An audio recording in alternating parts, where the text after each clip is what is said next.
Happy new month everyone, and welcome to another FPL tips with TepTV. I remain your host Shegun Ajayi. Last week was a very difficult week for every one of us with respect to FPL as certain players who we had our hopes high on had bad luck. So for example, Laporte with a red card against Crystal Palace, who went on to give us a -3 points, and then we of course had as Vilketa, who didn't even make the Chelsea team at all. Well, we will not be sucking our bad luck. We'll quickly be going straight to what we have for this week. The first tip for this week is Conte back to London. Yeah, Antonio Conte is back to London, and there's a crazy force happening in London right now. That's the mighty presence of a known figure who has come not to visit, but he has come to stay. With respect to Antonio Conte, who is in the dugout for Tottenham. So Premier League fans, you need to begin to start saying your prayers, because there should be a massive turnaround with respect to Spurs. Yes, Tottenham just became a contender for the top 4. Initially at the beginning of the season, we expected that Manchester United, Manchester City, Liverpool and Chelsea would make the top 4, and nobody is coming close to them. But with Manchester United falling short in the recent weeks, we have Tottenham, who with the signing of Antonio Conte has just given themselves an opportunity to enter into the Champions League for next year. Of course, it looks like as if it's difficult for Conte to actually do it, being the fact that it's midway into the season, 10 matches have gone by, and yet we have just 28 games to go. But we must not forget the fact that Antonio Conte was someone who took a Chelsea team who finished 10th in the previous season straight up to the title. I'm not saying that they're going to win the title this season, but I feel that they should be close to 4th or 4th themselves. The second tip for this weekend is Toney and Mbeumo for Norwich. Toney and Mbeumo for Norwich. Now, of course, do you remember the whooping boys of this season? Is it Burnley? No, not exactly Burnley. It's Norwich. Norwich, they are the whipping boys for this season, and we have had several crazy results around Norwich. For example, remember that Manchester City was able to put 5 past them, Liverpool was able to put 3 past them 2 times, and of course even Arsenal, when Arsenal was struggling, was at least able to put a goal behind Norwich's goalpost. So this weekend we have Brentford going up against Norwich, and we expect Toney and Mbeumo to turn up against Norwich. Yeah, this is the Brentford team that has actually beaten Arsenal, had actually drawn Liverpool, and narrowly lost to Edward Mendy. Yeah, I will not say Chelsea, I actually say Edward Mendy, because Edward Mendy actually kept Chelsea in that game even down to the end of the game. Now, although they have lost some of their defensive power with respect to their goalkeeper Raya, we expect them to still turn up and take a revenge for last week's defeat to Burnley. Expect Mbeumo or Toney, or both of them, to actually deliver. The next tip for this weekend is, can Brighton keep the clean sheet? Yeah, Brighton last season were actually a very fantastic team. They played so well and so good that people felt they got lesser points than they deserved. Part of the reason why they got those less points was because they didn't score enough goals to actually kill up the game. But another reason will also be partly due to luck. Now, I would not say that luck plays a very huge part in the game, but we understand that for some referee calls, VAR decisions and the rest of the likes, Brighton were at the receiving end of bad luck. Now, this season, for some reason, their luck had turned the corner, and since the beginning of the season, for the past 10 game weeks, they have been in the first 10 positions in the league. It doesn't mean that Brighton definitely will finish in the Champions League, but it also means that Brighton has tightened up the back as they have always done, and they have scored some couple of goals. This weekend, they will be facing up with Newcastle, the second worst team in the league. And although Newcastle have a Callum Wilson who should be firing and the rest of it, I feel Brighton with their solid defense should be able to shut out Newcastle and Wilson, especially when the game is happening at home. So this means that for this weekend, players like Sanchez, players like Dunk, players like Veltman should actually help us to get some points against Newcastle. The fourth tip for this weekend is sell Vardy. Great. For those who actually brought in Vardy for Lukaku, you must be super annoyed at the moment because Vardy has not given you so much points in the last 2 game weeks. But for those of us who already had Vardy previously before those 2 game weeks, we would have been enjoying some points from Vardy. And we remember carefully that he was matching up with Salah for goals, where Salah was on 7 goals and Vardy was on 7 goals. But of course now Salah already has 10 goals. That doesn't mean that Vardy can still score this weekend. Last weekend, although Leicester was on some momentum, even though their season generally has been below par, they faced an Arsenal team who were determined, resolute, and gave them little spaces. Of course, they also need to thank Ramsdale, who turned up an exceptional performance and was the keeper of the week for FPL.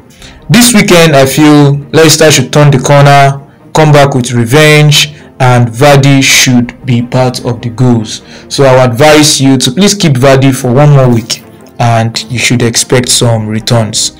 The next tip is Smith-Rowe Option. Smith-Rowe Option, of course, still sticking to the Leicester-Arsenal game last week that ended 0-2 to Arsenal. Many of us had expected that Arsenal would actually improve after their terrible showings at the beginning of the season. Of course, they lost 5-0 to Manchester City. They lost 2-0 to Arsenal and to Chelsea. They also lost 2-0 to Brentford. And at the beginning of the season, after 3 games, Arsenal were 19th on the table. Second was only to, of course, the worst team in the league at the moment, Norwich. So, but this time around, they have turned the corner and we're all looking at it that, okay, Saka will be the golden boy. But that has not been the case because there had been another person instead, and that is Smith-Rowe. Even in games where he had to play as a winger, for example, the game last weekend, he still manages to deliver points. Of course, I wouldn't want us to get our heads up as regards Smith-Rowe because I feel that Saka will still come good in the coming matches against Arsenal's opponents, but I would also like you to keep note that Arsenal has some very terrible fixtures coming up quickly, starting with a game against Liverpool at Anfield. You should please look out for that. So my personal verdict is I still expect Saka to deliver points, but Smith-Rowe is the man in form. However, if you don't have any of these players at the moment, now may not be the best of the best time to actually buy them. So if you don't have them, I'd say you avoid them. If you have them, you can still keep them for at least 1 or 2 more weeks. The next tip we have is sell Antonio. Sell Antonio. Now, unlike Vardy, who we actually asked, should we sell Vardy? Antonio looks more likely to leave our squad. Why? Because he hasn't exactly been delivering as much as he delivered at the beginning of the season, which is expected because, of course, he didn't suddenly become a Lewandowski overnight. We are also having some terrible run of fixtures with respect to West Ham. So West Ham will be playing Liverpool this weekend and very soon she'll be playing Manchester City. However, in between those terrible fixtures, they have fixtures like a game against Watford where I feel Antonio should come good. It doesn't also mean that the games against Liverpool and Manchester City would end up without any points for Antonio. So if you're someone like me, you'll possibly look at keeping Antonio through the rough period because from game week 16, things become super good for West Ham again. But if you don't have Antonio, you can sell him, and if you have him, you could choose to keep him. Whereas if you feel that you are too impatient and would not be able to keep him over these game weeks, then you could decide to sell him and bring in a Toney. But aside Ivan Toney from Brentford, I don't see as many strikers within Antonio's bracket, Antonio's price tag, who can actually deliver as much points at the moment.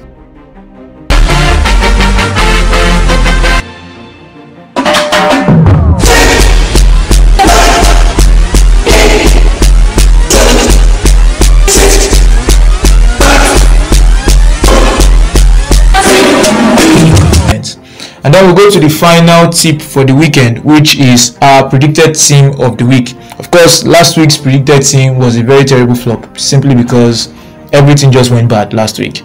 Brentford conceded 3 to Burnley, which was very shocking. Liverpool conceded 2 to Brighton, and it could have been more, which was very disheartening. And of course, the other issues that happened all over the pitch. Of course, some silver lining was the fact that Chilwell was able to return 8 points, and we had some relatively good points from Salah. Not as much as we would have loved to have, because Salah ended up with just 5 points. But of course, if you captain, which many of us did, you possibly walked away with just 10 points. That being said, we're not going to be talking about last week as we mentioned at the beginning of the show, so we'll be looking forward to the predicted team of this week. Like I said last week, our predicted team is a team that we hope and we plan or we believe that should actually make up with 70 points at the end of the game week. So this is how the predicted team is going to be lining up for this weekend. In goal, we're having Sanchez from Brighton, which of course, as I mentioned earlier, I expect Brighton to be able to keep a shutout against Newcastle. In defense, we have Chilwell. I feel that Chilwell should still continue the exceptional form since when he got back into that Chelsea team. He was rested for the Champions League, which all more makes sense that he should start this weekend. Of course, another defender will be Livramento from Southampton, and Southampton plays Aston Villa on Friday. I don't expect too much from Livramento, but I would not be surprised if I see a particular clean sheet from there because Aston Villa has been below par in recent weeks. I don't also mind if I get some attacking returns from Livramento, but don't get your hopes too high. Another person that makes the three-man backline is Veltman from Brighton.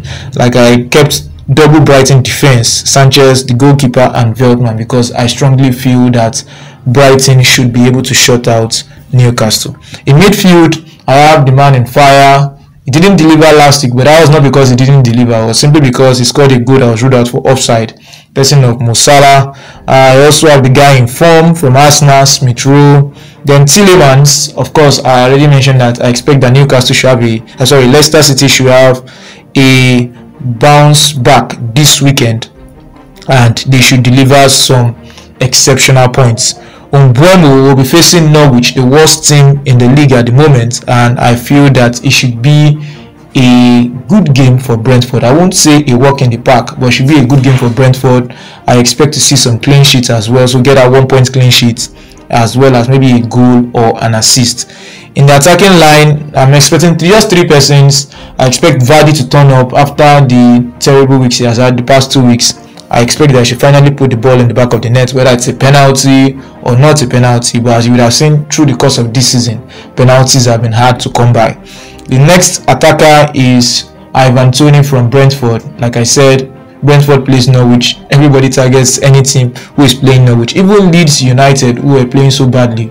For those of us who had Rafinha in our game last weekend, he was able to give us at least 9 good points. That's the highest point he has given us this season. And of course, the final man in my attacking line, which looks more like a punt, you would say, is Harry Kane. I just feel that Antonio Conte wants to set the marker down, wants to get the team rolling, and although we'll be going away to Everton this weekend, I feel that Harry Kane should at least get a goal against Everton. And judging by the fact that Everton has not been playing so particularly well at the moment, it also bodes well for Harry Kane. Now please do not forget to follow us on Instagram, also follow us on WhatsApp. Please subscribe to the YouTube channel, it helps a lot. And if you like this podcast, please give it a like so that we can keep on dropping new contents like this. Also, do not forget that the deadline for this week is on Friday and not on Saturday. I guess it happens most times whenever we have Champions League during the week. Thank you and bye for now.